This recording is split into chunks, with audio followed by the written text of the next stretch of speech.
Salut les amis, j'espère que vous allez bien, c'est Arthurius. Alors aujourd'hui on va vous parler d'une technologie assez originale qui s'appelle le Laserdisc et qui a eu son heure de gloire dans les années 90. Et là vous me dites que le Laserdisc c'est quoi? C'est comme un vinyle, ça ressemble à un vinyle, mais ça n'en est pas un. Donc c'est un support vidéo qui a été créé dans les années 90 par Magnavision et qui a été ensuite repris par Pioneer. Et donc à l'époque, le Laserdisc se voulait être une alternative viable à son grand concurrent de l'époque, la VHS. Et donc contrairement à la VHS, le Laserdisc était doté d'une qualité d'image et de son bien supérieure, mais à un prix incroyablement trop élevé.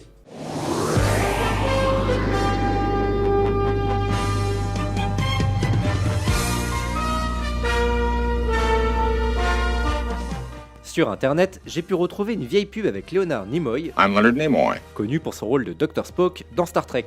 Il faut dire que la marque visait un public assez nerd et exigeant sur la technique, et par extension plutôt porté sur la science-fiction. Pour souligner ce point par une petite aparté, saviez-vous qu'il n'y eut pas moins de 7 rééditions de Star Wars rien que pour le support Laserdisc? Donc dans cette pub, on peut voir Leonard Nimoy converser à un robot sur les qualités extraordinaires du Laserdisc, à savoir une qualité d'image bien supérieure à celle d'une VHS, et qu'on pourrait comparer aujourd'hui à celle d'un DVD. Le son quant à lui n'est aucunement numérique, il est purement analogique et ne subit aucune compression.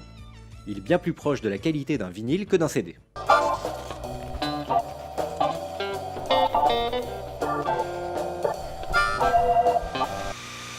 Music video, I can't see it.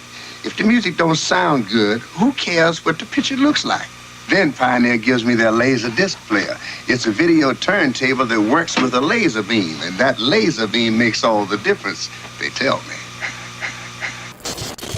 Donc dit comme ça a l'air génial, mais ce que Leonard Nimoy ne nous dit pas, c'est qu'il fallait en général 1 à 2 disques rien que pour un seul film. De plus, les informations étaient écrites sur les deux faces du disque. Il fallait en général retourner son disque toutes les 45 minutes pour voir la suite du film. Et parfois ça s'arrêtait comme ça, de façon totalement random, au milieu d'un... Face à la concurrence, le Laserdisc n'a pas vraiment fait le poids face à sa grande rivale, la VHS. Bien que sa qualité d'image et de son était de bien moins bonne qualité, elle était vraiment beaucoup plus abordable. Comptez 15 € pour une VHS neuve et plutôt 150 pour un Laserdisc. Économie substantielle également, vous pouviez enregistrer les films qui passaient à la télé sur des VHS vierges, alors que c'était impossible sur un Laserdisc. En parlant d'enregistrement, l'époque était à la naissance du marché du home vidéo. Le grand public pouvait réaliser ses premiers films sur cassette bien plus facilement grâce au premier caméscope vidéo. C'était l'avantage de la VHS, vous pouviez filmer et voir ce que vous aviez tourné juste après avec un seul et même caméscope, alors qu'avec un lecteur Laserdisc, c'était tout simplement inimaginable. Et mine de rien, le Laserdisc a tout de même eu son heure de gloire auprès d'un public, certes fortuné, mais cinéphile, et qui pouvait se permettre d'avoir un home vidéo à la maison, ce qui dans les années 90 était bien plus un luxe qu'aujourd'hui. On a pu y voir beaucoup de classiques du cinéma réédités, et même certains jeux ont été développés pour ce support, comme le très fameux Dragon Slayer.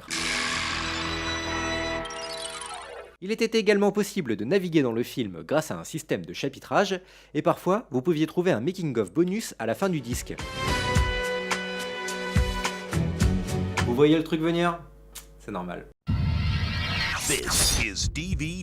Et donc, comme vous l'avez bien compris, le Laserdisc va disparaître en même temps que sa rivale, la VHS, avec l'apparition du DVD. Avec une image de bien meilleure qualité et un coût de production beaucoup plus faible, elle va enterrer notre chère galette en même temps que sa concurrente, la VHS. Même si les pros Laserdisc vous diront que le son d'un DVD est compressé et donc de largement moins bonne qualité qu'un Laserdisc. Comme quoi, moralité de l'histoire, ce n'est pas la performance technique d'un produit culturel qui en fait son succès. N'est-ce pas HTC Vive?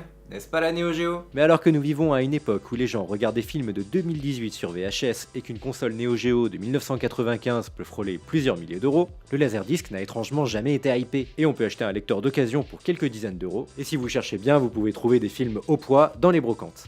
Mais qui sait ce que nous réserve l'avenir, surtout quand on voit tous ces groupes de fans sur Facebook qui commencent à pointer le bout de leur nez. C'est dommage, le support résiste beaucoup mieux au temps que la VHS, et puis on va pas se mentir, ça fait une jolie pochette à exposer sur son étagère. Et donc pour terminer, on va finir sur une anecdote. Lorsque j'ai découvert le Laserdisc, il y a un an, j'ai été pris d'une frénésie soudaine qui m'a fait importer 2 chefs-d'œuvre cinématographiques depuis la Corée du Sud, j'ai nommé Bloodsport et Street Fighter avec Jean-Claude Van Damme. Mais alors que j'avais invité tous mes potes pour une soirée popcorn Laserdisc, l'impensable se produit. Attention, ces images peuvent choquer. Bloodsport première. Chers amis, bonsoir. Aujourd'hui, dans cette soirée spéciale Laserdisc, nous allons vous déballer Bloodsport avec Jean-Claude Van Damme sur support Laserdisc original importé de Corée du Sud. Prêt? pour l'insertion du laserdisc. Ta-ta-ta-ta, ta-ta-ta-ta.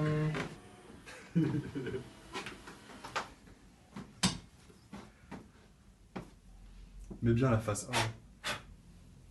T'as vérifié que c'est la face 1. C'est la face 1.